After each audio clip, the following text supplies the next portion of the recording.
लातूरमध्ये सुजात आंबेडकरांची तोफ धडाडली, वंचितच्या उमेदवारांसाठी मतदारांना घातली साद। लातूर जिल्ह्यात सध्या सुरू असलेल्या जिल्हा परिषद आणि पंचायत समिती निवडणुकीत वंचित बहुजन आघाडीने स्वबळावर उमेदवार उभे केले आहेत। या उमेदवारांच्या प्रचारार्थ वंचितचे युवा नेते सुजात आंबेडकर यांनी रविवार दिनांक 1 फेब्रुवारी रोजी जिल्ह्यात जोरदार प्रचार केला।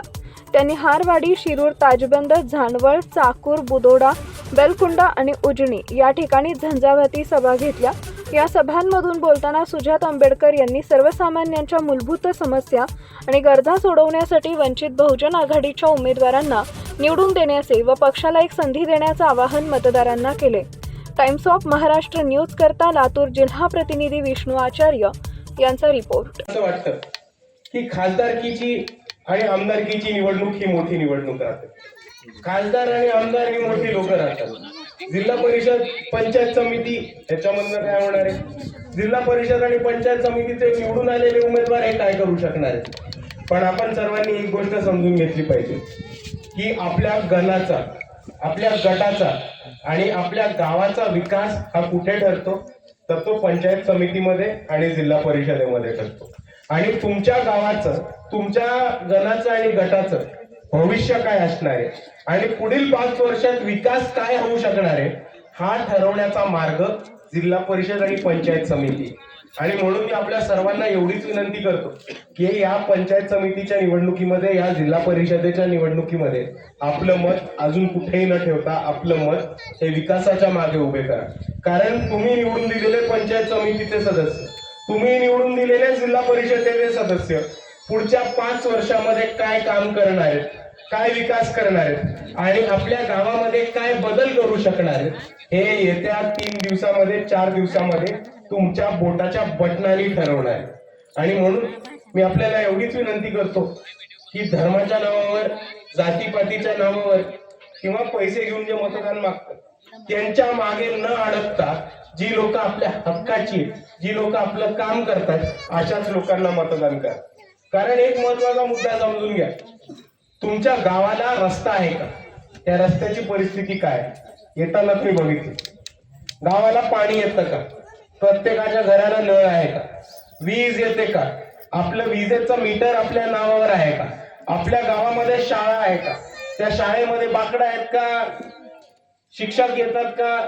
टीचर येतात का? पाट्या आहेत का? मुलांना नीट शिकवलं जातं का? आपल्या गावामध्ये आरोग्य केंद्र आहे का? शेतकऱ्याच्या शेतमालाला हमी भाव मिळतोय का? शेतकऱ्याचं जर नुकसान झालं तर त्याला नुकसान भरपाई मिळते का? हे सगळं कुठे ठरतं? तर हे सगळं जिल्हा परिषदेमध्ये आणि पंचायत समितीमध्ये ठरतं। आणि हे सगळं ठरवतात कोण? तर हे आपले जिल्हा परिषदेचे निवडून आलेले उमेदवार आणि पंचायत समितीचे निवडून आलेले उमेदवार ठरवतात। आणि म्हणून वंचित बहुजन आघाडीच्या तमाम उमेदवारांच्या वतीने मी आपल्या सर्वांना आश्वासन देतो की वंचित बहुजन आघाडीचे उमेदवार निवडून आलेल्या सगळ्यात पहिले आपल्या गावाला सिमेंटचा रस्ता करून देण्याचं काम हे वंचित बहुजन आघाडीचे उमेदवार नक्कीच करतील। त्याचबरोबर प्रत्येकाच्या घराला नळ देऊन त्या नळाला स्वच्छ पिण्याचं पाणी देण्याचं काम हे वंचित बहुजन आघाडीचे उमेदवार करतील। आणि त्याचबरोबर मी आता अकोल्यामधून येतो। अकोल्यामध्ये 35 वर्ष ही जिल्हा परिषदेची सत्ता वंचित बहुजन आघाडीच्या हातामध्ये होती आणि बाळासाहेब आंबेडकरांच्या हातामध्ये होती। आणि आपल्या सर्वांना माहिती असेल की महाराष्ट्रभर जिल्हा परिषदेच्या आणि शाळा आणि अंगणवाड्या या बंद पडतात। आता मला एक गोष्ट सांगा, जर जिल्हा परिषदेच्या शाळा बंद झाल्या, जर अंगणवाड्या बंद झाल्या तर महिन्याला 25-30 हजार रुपये फी भरून आपण आपल्या लेकरा बाळांना खासगी शाळेत पाठवू शकणार होता लातूरमध्ये? नाही। आणि म्हणून जिल्हा परिषदेची शाळा टिकवणं खूप महत्वाचं। मी आज आपल्याला अभिमानाने सांगू शकतो की गेले 35 वर्ष वंचित बहुजन आघाडीची सत्ता ही अकोल्यामध्ये होती आणि आम्ही अकोल्यामध्ये एकही जिल्हा परिषदेची शाळा बंद नाही पडू दिली। आणि एवढंच नाही तर गेल्या 5 वर्षामध्ये 135 नवीन जिल्हा परिषदेच्या शाळा चालू करण्याचं काम हे वंचित बहुजन आघाडीने अकोल्यामध्ये केले। त्या शाळांमध्ये जी पोरं, जे तरुण पोलीस भरती, वन खातं, मिलिटरी, आर्मीच्या ट्रेनिंगसाठी तयारी करतात त्यांच्यासाठी ट्रेनिंग सेंटर आणि एक व्यायामशाळा सुद्धा चालू करण्याचं काम हे आम्ही सक्सेसफुली अकोल्यात करू शकलो. महिलांच्या रोजगार निर्मितीसाठी 1.5 कोटीचं महिलांचं रोजगार निर्मिती केंद्र हे आम्ही अकोल्यामध्ये उभारलंय, ज्याच्यानी महिलांना 25,000 महिलाला रोजगार देण्याचं काम आम्ही करू शकतो. आणि महिलांच्या हातामध्ये रोजगार देऊ, त्यांना त्यांचं उत्पन्नाचं साधन देऊ, त्यांना त्यांचे पैसे त्यांच्या हातात मिळवून आज महिलांना सक्षम करून त्यांच्या पायावरती उभं राहायला मदत कोणी केली असेल तर ती अकोल्यामध्ये वंचित बहुजन आघाडीने केली. आणि दुसऱ्या बाजूला बाळासाहेबांची अजून एक संकल्पना होती की गाव तिथे आरोग्य केंद्र. अकोला जिल्हा असा एकमेव जिल्हा आहे ज्याच्या प्रत्येक गावामध्ये एक आरोग्य केंद्र आम्ही जिल्हा परिषदेच्या मार्फत चालू केलेलं आहे. आणि कोविड काळामध्ये एक व्हॅन वरती मोबाईल हॉस्पिटल हे आम्ही चालू केलं होतं.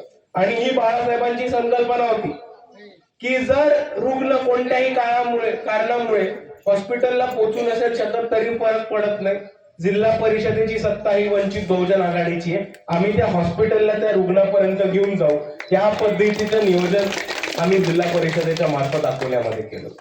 आणि आज आम्ही इथे उपस्थित राहिलोय तर फक्त एक संधी मागायला की ज्या धर्तीवरती जिल्हा परिषदेच्या मार्फत पंचायत समितीच्या मार्फत अकोल्यामधल्या नागरिकांना सोयी सुविधा उपलब्ध करून दिल्या, शिक्षणाची सोय उपलब्ध करून दिली, आरोग्याची सेवा उपलब्ध करून दिली, आणि कोणत्याही शेतकऱ्याचं जर नुकसान झालं तर त्याला पुढच्या 3 दिवसात नुकसान भरपाई द्यायचं नियोजन आम्ही करू शकलेलो आहे.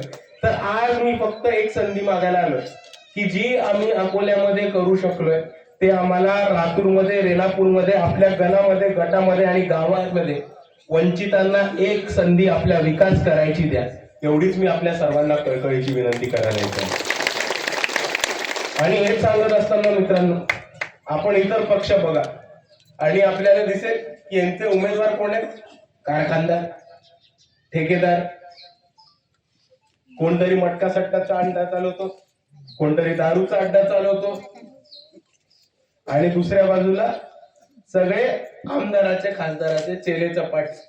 आता मला एक गोष्ट सांगा, जो माणूस श्रीमंतीमध्ये जन्मलाय, ज्या माणसाने आयुष्य एका बंगल्यामध्ये काढले, एसी मध्ये राहिलाय, येतो फिरतो तेव्हा विमानाने फिरतो किंवा 5-5 गाड्या घेऊन फिरतो, रोज साला जाऊन स्विमिंग पूल मध्ये आंघोळ करतो, अशा माणसाला आपल्या अडी अडचणी कळणार आहेत का? त्यांना तुमच्या समस्या कळणार आहेत का? किंवा ग्रामीण भागामधल्या, रेणापूर मधल्या माणसांना, नागरिकांना काय कठीणाईला सामोरे जायला लागतं हे त्यांना कळणार आहे का? नाही.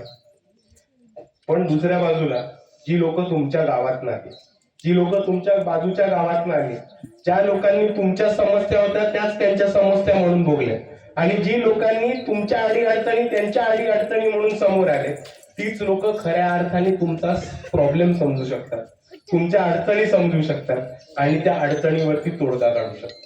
आज जर आपण बघितलं तर वंचित बहुजन आघाडीचा एकही उमेदवार हा पैसेवाला, कारखानदार, ठेकेदार नाही, तर शेतकऱ्यांचा, कष्टकऱ्यांचा, सर्वसामान्यांचा, गोरगरिबांचा आणि तसाच तमाम वंचित समूहातनं आलेले आज हे वंचित बहुजन आघाडीचे उमेदवार.